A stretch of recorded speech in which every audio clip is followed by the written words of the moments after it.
Men bir qizni taniyman. Uning ikkita farzandi bor edi. U farzandlari sifatli ta'limga ega bo'lishini xohlardi. Lekin bitta muammo bor edi. Hammasi pulga borib taqalardi. Shu sabab u o'ziga mos kasb qidirishni boshladi. Moslashuvchan, daromadli va albatta sevimli. Ismimni o'rgandi, bo'lmadi. Futbol yurg'izdi, daromad topa olmadim. Keyin esa unga kutilmaganda bir taklif tushdi. Va aynan mana shu taklif uni hayotini butkul o'zgartirib yubordi. Va bu hikoyani qahramoni hozir qarshingizda turibdi.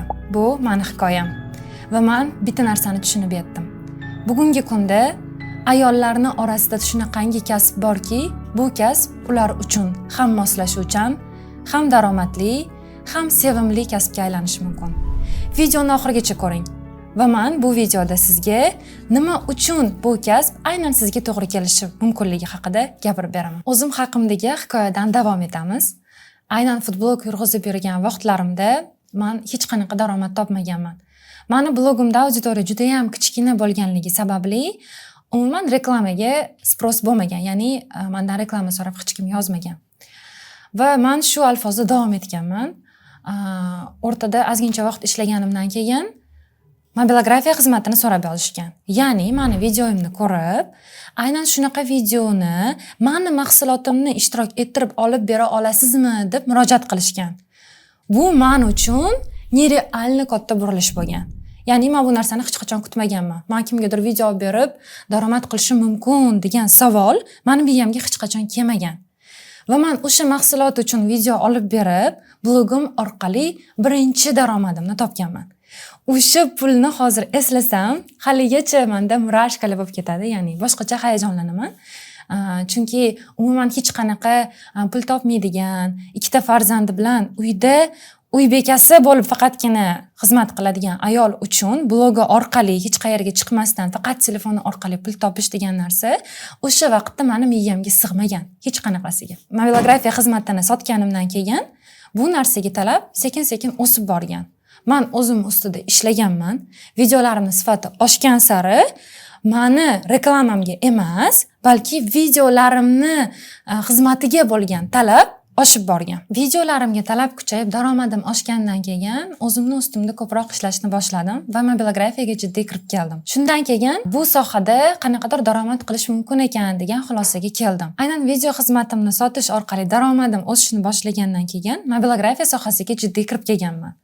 Va videolarimni sotib juda ham ko'p mashhur brendlar bilan ishlaganman. Bu brendlarning orasida O'zbekiston bozoridagi juda ham yirik brendlar ham bor. Va mana shu sohaga kirganimdan keyin aynan ayol qiz mobilograflarga talab kattaligini sezishni boshladim. Sababi nafaqat video sotib olish xizmatini so'rashdi mendan. Shogird olasizmi? Sizning mobilografiya kursingiz bormi? Aynan sizdagi ayol ustoz qidirib yurgan edim degan savollar bilan juda ham ko'p murojaat qilishni boshlashdi. Shundan keyin men mobilografiya bu ayol va qizlar uchun zo'r to'g'ri keladigan kasb ekanligini tushunib yetdim. Va o'zimni kursimni ishlab chiqqanimdan keyin juda ham ko'p shogird qizlarni chiqazdim.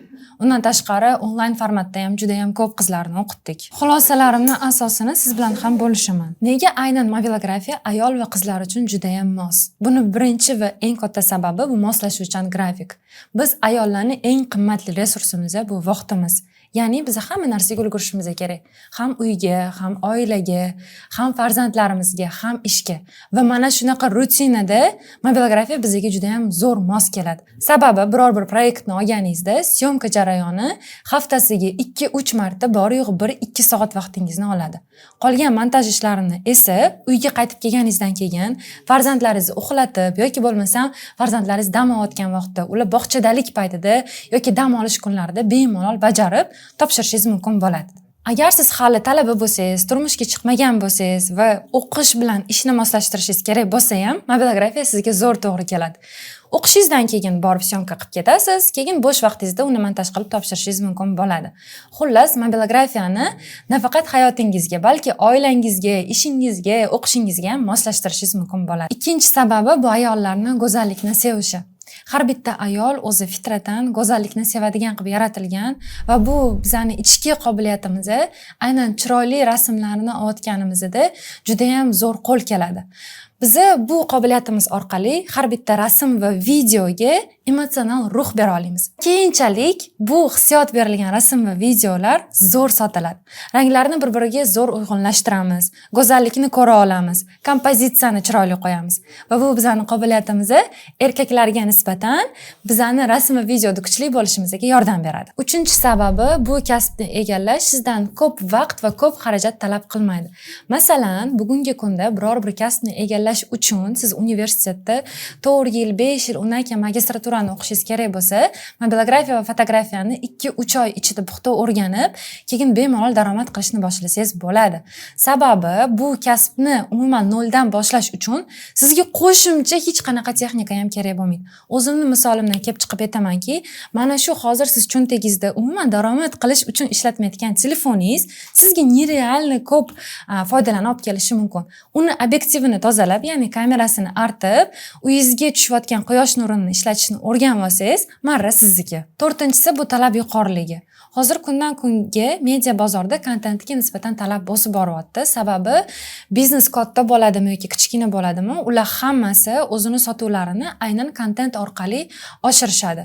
Va bo'lib ham bu kontentni agar ayol mutaxassislar olib beradigan bo'lsa, bu yana ham noyob va yana ham chiroyli bo'ladi. Meni nazarimda, o'zim ayol mutaxassis bo'lganim uchun ham aynan ayol kontent mekerlarga nisbatan talab yuqoriligini bilaman. Ko'p ayol mutaxassislarga, biznes egalariga aynan ayol kontent mekerlar kerak bo'ladi, chunki biz ayollar instinktiv ravishda ayollarga nima yoqishini ichki sezgimiz orqali yaxshiroq bilamiz va mahsulotni qaysi tomondan ko'rsatsak, qanaqa rangda bo'yasak, qanaqa taqdimot qilsak, ular ko'proq sotib olishini yaxshiroq tushunamiz. Bu esa siz uchun tayyor kattagina bozor degani va bu bozor borgan sari o'sib boryapti va bunga talab hech qachon kamaymaydi. Agar siz hozir bozorga kiradigan bo'lsangiz, 4-5 yildan keyin уже o'zingiz shaxsiy brendingizni qurib bo'lgan yaxshigina mutaxassisga aylanasiz. Mana shu sabablar tufayli ham men hozir shu yerda o'tiribman. Lekin men bilasizlarmi, hozirgi holatimga kelgunimgacha juda ham ko'p vaqt sarflaganman, juda ko'p o'qiganman, juda ko'p xatolar ham qilganman. Qaysi mahsulotni qanaqa rakursdan olish kerak, qaysi mahsulotga qanaqa yorug'lik to'g'ri keladi, mijoz bilan qanaqa gaplashish kerak, o'zi umuman proyektni qanaqa qilib olib borish kerak, xizmatni qanaqa sotish kerak degan savollarga juda ham uzoq vaqtda yetib kelganman va bu savollarning javobini xuddi tumanda yurgandek topganman. Sizda bo'lsa hozir zo'r imkoniyat bor. Siz o'zingizni yo'lingizni qisqartirishingiz mumkin. Men o'zimni tajribamni, bilimlarimni, xatolarimni, o'z amaliyotimda ko'rgan kechirganlarimni hammasini chiroyli qilib bitta tizimga soldim. Agar sizda ham mobilografiya sohasiga qiziqish uyg'ongan bo'lsa, aynan shu sohada o'qib, ishlab daromad qilmoqchi bo'lsangiz, sizni o'zimning aqlli kadr kursimga taklif qilaman. Shu kungacha bu kursda 1000 dan ortiq qizlar o'qib chiqib, o'z yo'lligisini aynan shu sohada topishdi. Ba'zilari uydan turib daromad qilishadi, rasmga, videoga olib xizmatligisini sotishadi. Ba'zilari o'z bloglarini rivojlantirib, bu blogda reklamalar orqali daromad qilishadi.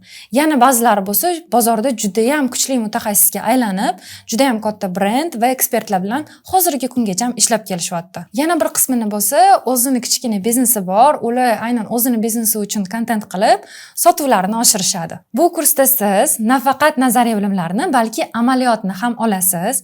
Men sizga bu kursda qo'lingizdagi telefoningiz nimalarga qodirligini ko'rsatib beraman. Sizga umuman qimmat kamera kerak emas, balki to'g'ri bilim olib, uni harakatda, amaliyotda qo'llash kerak. Bugun o'zingizga investitsiya kirgizing. Natijasini esa yaqin oylarda ko'rasiz. Agar kurs sizga qiziq bo'lgan bo'lsa, pastdagi havolani bosib, batafsil ma'lumot olishingiz mumkin. YouTube sahifamga obuna bo'lishni unutmang, sababi qiziqarli kontent haqida juda ham ko'p suhbat qilamiz. Siz bilan Kekamanya bo'ldi.